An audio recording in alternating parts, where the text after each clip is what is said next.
Hi, everybody. This is Mike Oppenheim, and you are listening to Coffin Talk, Interviews with the Living, a weekly podcast that explores how our views on death affect the way we live our life. This week, we're going to interview Leah Lothringer. She's an Australian living in Washington, D.C., working in IT strategy. Her main hobby is identifying, visiting, and photographing abandoned buildings all over the world. The older and the more distressed and haunted looking, the better. And I'm very happy to announce that she was as recently cured of an aggressive form of cancer after a diagnosis in July of 2023. We are recording this episode in September of 2024.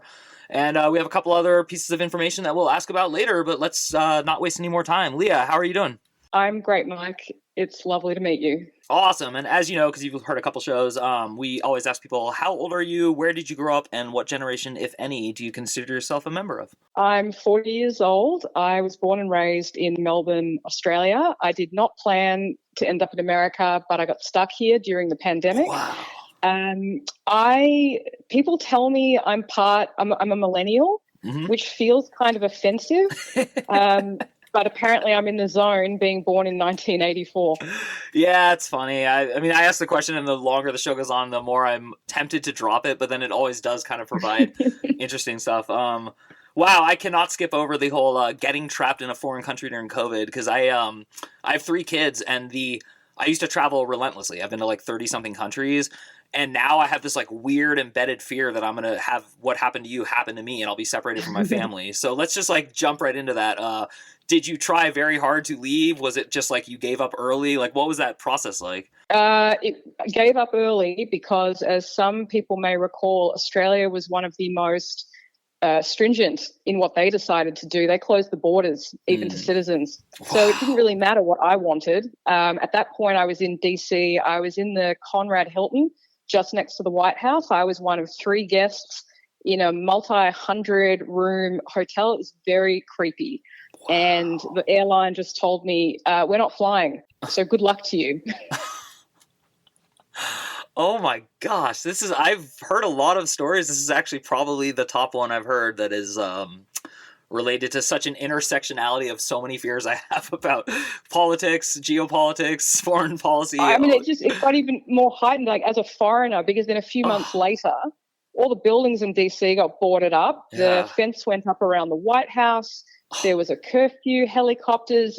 People were asking me, what's it like being on the front line of America's downfall? I was like, okay, I don't think we need to be that melodramatic. But it was pretty intense. That's amazing. I cannot even, wow, yeah. Wow, and then also just to be like embedded in a culture that isn't your, because I mean, most people falsely think that Australians, New Zealanders, Canadians, Americans, and British folk are all like the same, and sometimes they even lump South Africa in. We know that's not true. And while we do have very similar things, like it's got to be so awkward to just get like stuck here. Did you have any like real friends in America as opposed to like colleagues and people you knew? I did have a colleague. We met in Australia, and he had spent a lot of time with my family because he was lonely, and he ended up being my single friend I got to spend time with during COVID. So yes, I did have a couple of contacts here, and I think the emotion of it all, we were all so heightened. I made some pretty fast, intense friendships here in DC during that period. So that was quite the silver lining to the situation I found myself in, which was I have no idea when I'm going to see my family again. My parents were also in their 70s. And even my mother said to me, like, look, if I die, God forbid, I think we know how we feel about each other. That's a sort of pragmatism that's my family, really. That reminds me, I know I just said that this isn't true, but the famous British stiff upper lip, like that, just... Australians also very pragmatic. Get on with things. Yeah.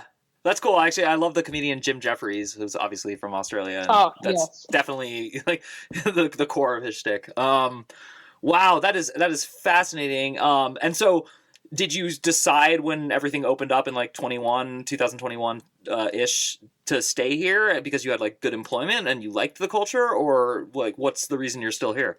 I'm very fortunate. My employer is actually headquartered out of the United States, and they offered to keep me. I was working on an IT transformation project at the time, they liked what I was doing. And so, yeah, they employed me permanently here in the US. And a lot of the work I do is also in tech infrastructure and cybersecurity. And there's just a lot more of that sort of work here in the United States. And I also met my significant other here. So, Oh, that's wonderful. That had some impact. That's really cool. I'm really happy to hear that. Congratulations. Wow. And then congratulations also on being recently cured of an aggressive form of cancer. My God, it just sounds like your life has been nothing but sugar and bubbles since 2020, right? Can you talk us through that? I mean, wow. It's been a ride. Yeah. I think I was drawn to your podcast because love talking about death. I've been a goth since I was a very young teenager, Cool. Being preoccupied with death in all its forms, but wasn't expecting that I would suddenly be forced to be preoccupied with it about a year ago in ways I'd never anticipated. I have no family history of my type of cancer. There was no reason, even my oncologist has said, we just think your body made a mistake. But I found a lump. And one of the other unique things I find about the United States, apparently there's a federal law that requires your test results as a patient to be sent directly to you and not to go through a medical professional first. And that does not happen in Australia. I'm not aware of anyone reading their realization that they have cancer alone at home without the intervention of a medical professional, but that's what happened. I got the test result. I didn't understand a lot of it, but I did understand the word carcinoma. And I think my emotions kind of was so intense in that moment. I don't have strong memories of how I reacted, but I did kind of emotionally black out in that second. Yeah. Wow. And so what was like the curve? I'm basing this on my own personal experiences, and then also a very, very close friend from childhood died of liver cancer, and we were very close, and I was sitting with him a lot in the 3 years he suffered and eventually passed. So I'm asking with that general gist feeling, so I'm sure you'll understand when I ask this question. What was the curve of like hope versus despair for you? Like at what point, like were you always more hope than despair, or were there ever moments where you started to lose faith? You know, I think the ambiguity of what was the plan with how to deal with it was the hardest period. Okay. In the month or so where the doctors are they have what they call tumor board. So they all get together and talk about all the tumors that they're dealing with. And there needed to be a number of meetings to determine what they would want to do for me, given my age, lack of a history. Once we had a plan and we knew what was coming, that was when I started to feel better. And one of the other interesting emotions was I realized I didn't have any regrets about how I'd lived. Because in the event that the prognosis was actually terrible, and it turns out it wasn't in the end. Mm-hmm. But if it did, I really examined and I thought, I can't really think of any major regrets in how I've lived my life. I think part of that has somewhat been driven by my preoccupation with death from being very young. I always had a belief that this is all we get, and it's on you to create meaning out of what this is. So that determined a lot of my behavior. Mm-hmm. And so by the time I got a really scary diagnosis and we didn't know what was going to happen, I was relatively at peace about, okay, the life I've lived has been pretty good. Nonetheless, once we got treated, I went through 4 rounds of chemotherapy last year, surgery. The prognosis has been very good. That said, you still live with this emotion of, wow, my body could just turn against me at any time. And I think that has changed my perspective a little bit. Yeah, I definitely understand that feeling. I've had 2 scary diagnoses, and the first one when I was 18, that was exactly my thought. And it's been a helpful thing throughout most of my life, just because like I will never like feel a mole and not like say something, like that kind of stuff. But yeah, it is trepidatious to realize that and accept that, or at least like believe in that, because I know some people who, even if they do go through an experience like this, they won't come out with that attitude. And since you got into like the main thrust of the podcast, which is what do you think happens when you die? You sort of answered it because you said this is all you got. So I'll just ask you to elaborate. So what do you think happens when you die that would therefore make this all you got? Hey everyone, if you're a fan of the show, please head over to mikeyop.com and click the subscribe button. It's the best way to support us, and it's free. That's MIKEYOPP.com. Thanks. You know, if you've ever had a general anesthetic, it's quite remarkable the way the lights suddenly go out. I've had a couple of them recently, and I've had the opportunity to really examine what am I thinking, feeling in the moment just before the drugs kick in, and then how do you come out of it? I mean, it's completely black. And, when you go to sleep and wake up, you have a sense of time having passed because a part of your brain is still operating and can perceive, and also, it's morning and there's sunlight. But when you go through the general anesthetic, you're so shut down, it doesn't feel like 4 hours of surgery has passed. That was my observation anyway. I used to wake up in the middle of the night as a very young child, anxious about death. And I had these very vivid imaginings of a cooling universe emptied out of life. And it just gripped me with despair. But I think those general anesthetic moments have actually helped me a little bit because, okay, you're not present. I don't think that there is any kind of afterlife. I am Jewish, not religious, but I think Judaism has never made some sort of afterlife a central tenet of the belief system. I mean, it is there in Kabbalah and other kinds of Jewish mysticism, but it's just not a central part of the religion or the traditions. So, yeah, it was just never a feature for me. I do think all of us shut down. We go back to the earth. We lose consciousness. And I feel like I've spent a lifetime just getting comfortable with that. Yeah, that was an incredible answer. And yeah, it's interesting. I think a lot about like what we call liminality, like the space between spaces and like the lines that do and do not exist. And I think what you described is like perfect. And I finally had that experience, the anesthesia, in my late 30s. So like I'm 43, so recently. And I definitely had never experienced that. I've done psychedelics. I've done like different things. I've never like transferred exactly the way you described it. So I think that's really interesting. And I also was, my parents are Jewish. I was not raised Jewish at all, but like I understand the religion. And so I have a similar feeling about like the afterlife and stuff. And it was always interesting in school because since I was not a Christian, everyone just referred to me as a Jew. Whether or not I practiced wasn't relevant to them.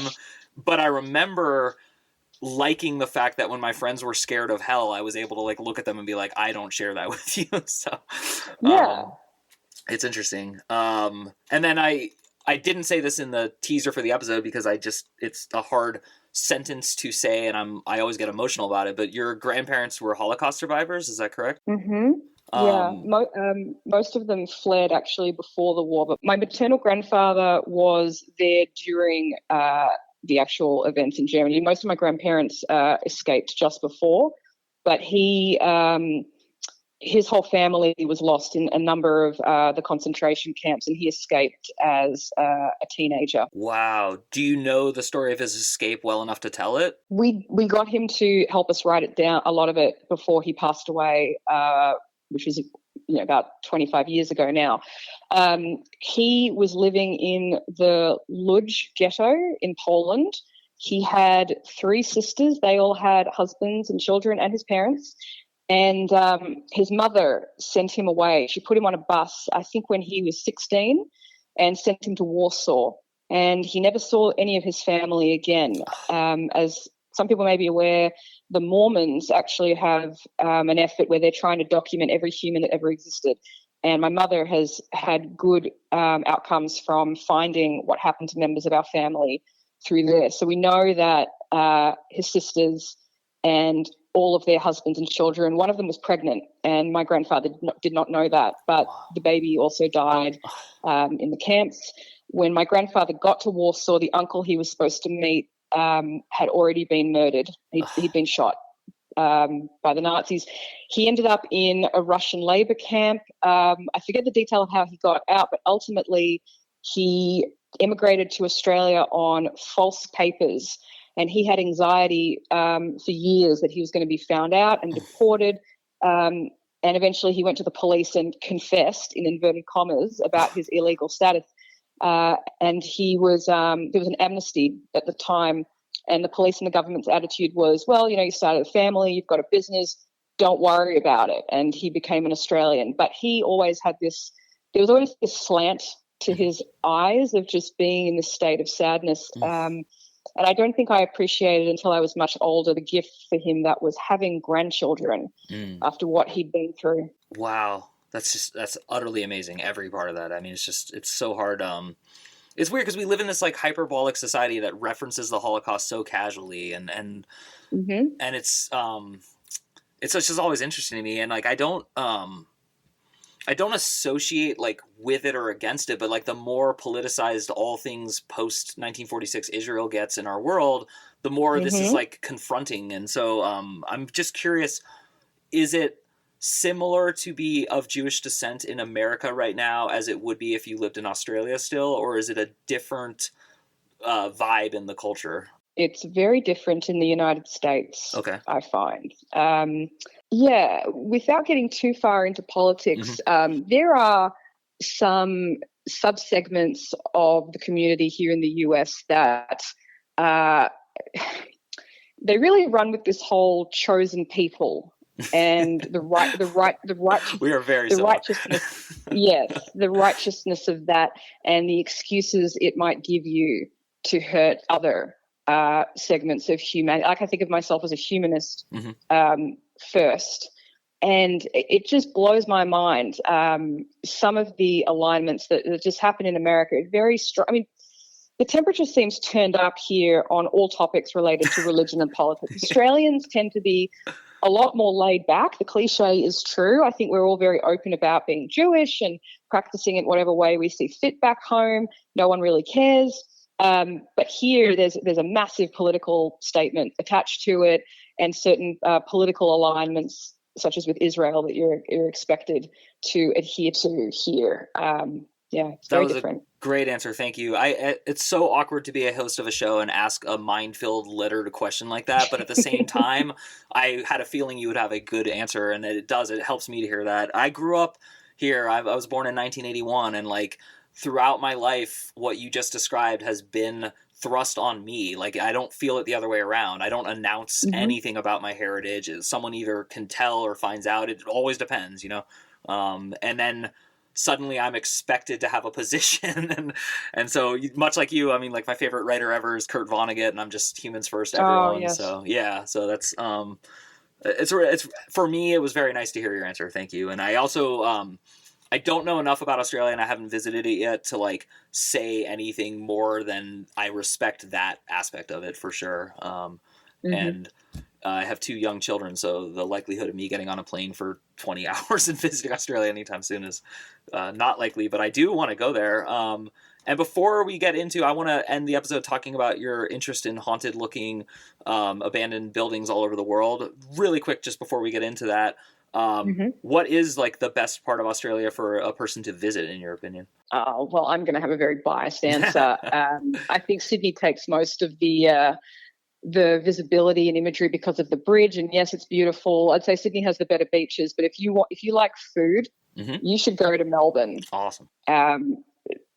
A number of famous chefs like David Chang, Anthony Bourdain spent a lot of time there, raved about how it is on par and in many ways better than the food you can get in New York. So strong recommend. That is okay. Awesome. That's cool. I've rarely heard as much of a good advertisement for food location. I think Thailand is the only place I can think of that gets as much. Awesome, cool. So that was just a fun short question because I wanted to ask it before we ran out of time. We have plenty of time, and I would love to hear not only your hobby. I want you to tell us about visiting and photographing, but also at what age was like the first time you took a photo and then actually thought, this is my hobby, which is different than just the first time you did it. Oh, I hadn't planned this answer at all, but I immediately had an image in my head. My parents live on a very large plot of land with an enormous backyard with a tree called a ghost gum, native to Australia. And it's a gum tree that is pale white, and they really stand out in the landscape. We had 2 large ghost gums growing in the backyard. I remember I snapped a a black and white image of them when I was a teenager, and they were so striking against the backdrop of the otherwise, dark background. I thought, oh, I think I like photography. And my father was also a pretty enthusiastic photographer. He did a lot of business in Sichuan province and Shenzhen and China like a long time ago. And he took a lot of very documentarian style photos of the surroundings as that area of the world was developing. So my dad also inspired me. Wow, that's really cool. And then this is kind of a weird question. I don't even know how to ask this, but I can see something and say that looks haunted, and it has no connection to whether or not I believe in an afterlife or ghosts. So I'm kind of curious how you process that same statement. Like, if you do believe that, you're not going to miss what's here because there's nothing after your existence, then how do you explain the phenomena that is all things haunting? I have thought about this with respect to a lot of the most haunted looking places I've visited, and some of the feelings that one or two of these properties in particular have given me. I wonder what extent we're cued in to feel that way because of popular culture and what we, see in horror films or read in novels, the weathered Victorian house with the tattered blinds and birds cawing in the woods around. Like, those are the things we've seen and grown up with in the culture, which informs us as being something scary. So when we see it in real life, I don't know, would we find it as scary if we weren't cued in that way? I don't have an answer. That's yeah. But and no, I don't believe in the supernatural at all. Okay. I'm not afraid that I'm going to find ghosts. Having said that, if you ask me more about some of the feelings I've had some strong feelings while doing this hobby. Okay, I definitely want to ask that, but I want to put a bookmark on it before I do. And I just want to ask you, what is something that scares you? I'm just curious. It seems like a good question to ask someone like you. The concept of eternity actually fills me with a lot of dread. And I've asked myself, when I used to have nightmares about death as a child, it was the concept of being dead for all eternity that bothered me the most. And then I asked myself, well, would you want to be alive for eternity, such as in a heaven, like in, Christian beliefs? And I didn't find that any comforting. That sounded just as bad. So I think there's something about me that just finds the prospect of anything being forever very bothersome. That's really cool. That's awesome. And so what is the most disturbing, weird, eerie, haunted feeling you've ever gotten, like including where you were and why? And then in addition to that, if it makes sense, explain how you then explained to yourself this isn't real. So one of the first places I found, it was an abandoned Victorian manor in Maryland. It was built in the 1880s, Queen Anne style woodwork. It's got turrets, gabled roof. It's surrounded by woodlands overlooking a lake.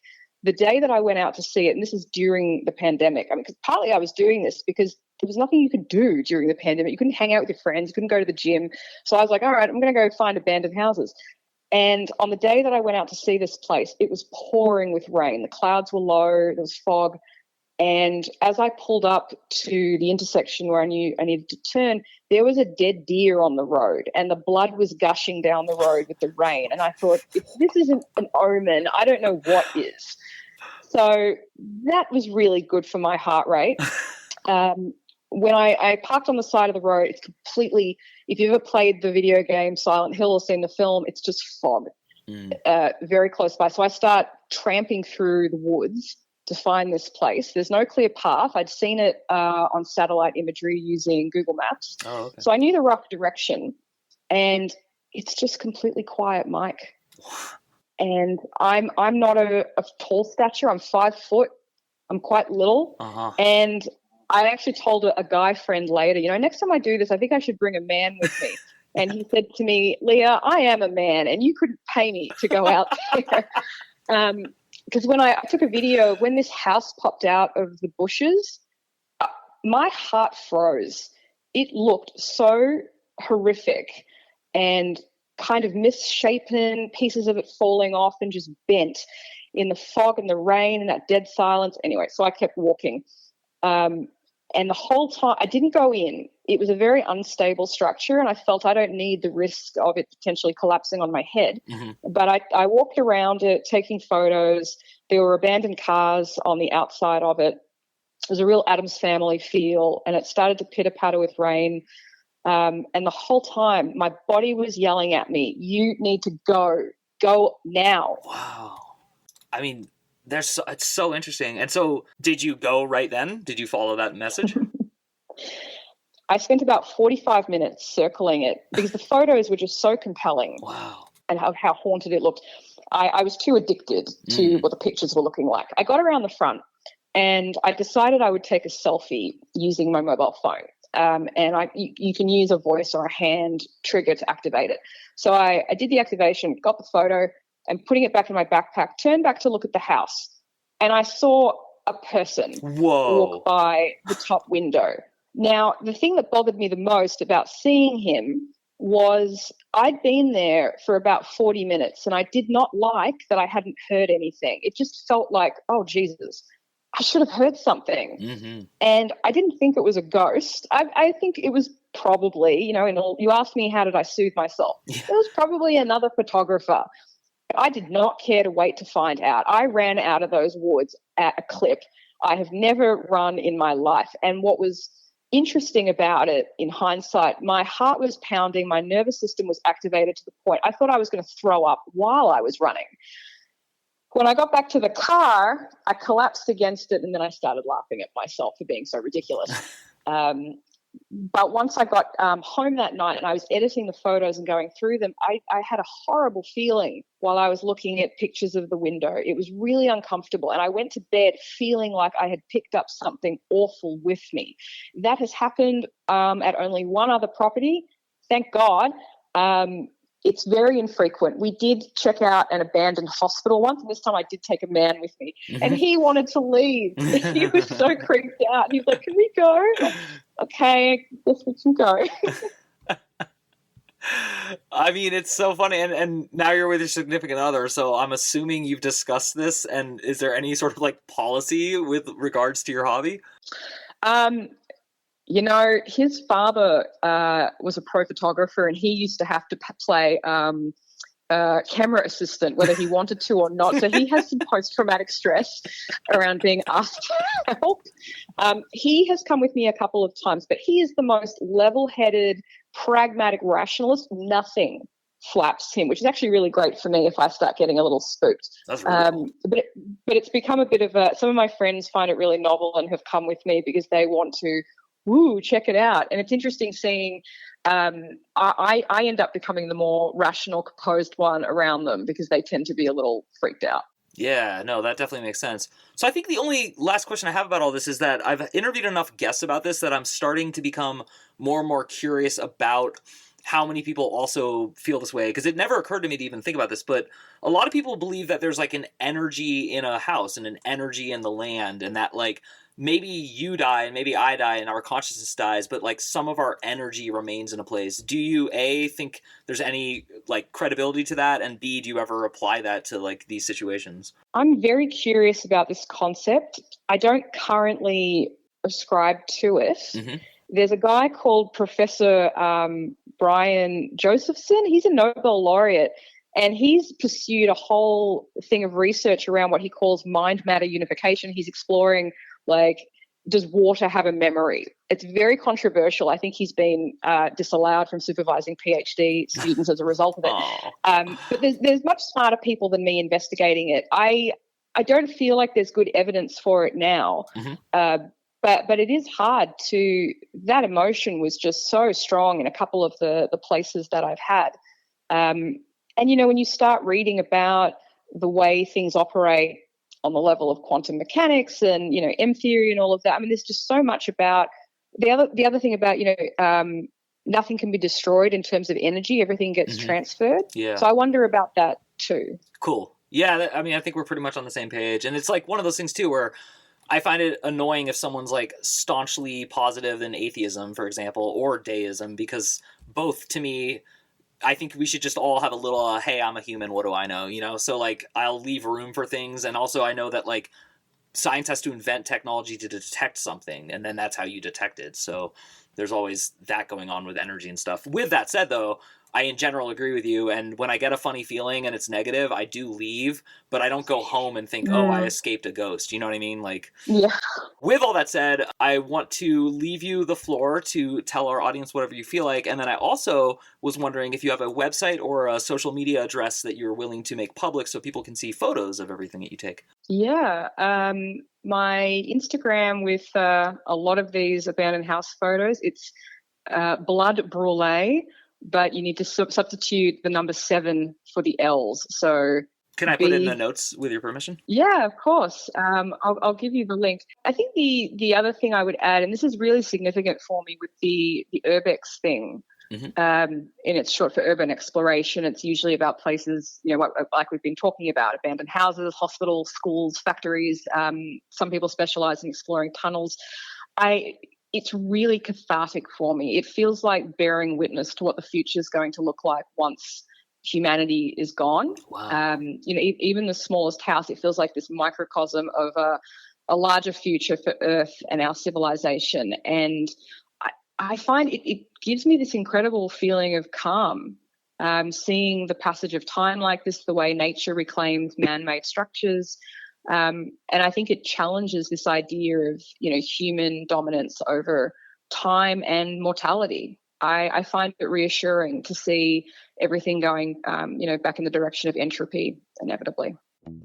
Wow, that was, I now expect really intelligent answers from you, so that was a great last answer to my last question. No, that was really, really profound, and I do, you gave me a lot to think about, first of all, and I really appreciate your honesty, your forthrightness, and your ability to come on and talk about insanely hot topics that most people want to avoid, including the Holocaust, the modern politics involving being Jewish in any country, aggressive cancer, ghosts, hauntings, so thank you, Leah, you're awesome. To everyone listening at home, as always, the best way to support this show is to head over to mikeyop.com and sign up for free for the weekly newsletter that not only announces the podcast, but also includes an essay that I write. So thank you for tuning in. Thank you again to Leah, and please check the notes for her Instagram socials so you can see the awesome photos she takes. And my name is Mike Oppenheim. You have been listening to Coffin Talk, and we will see you soon. Walking alone.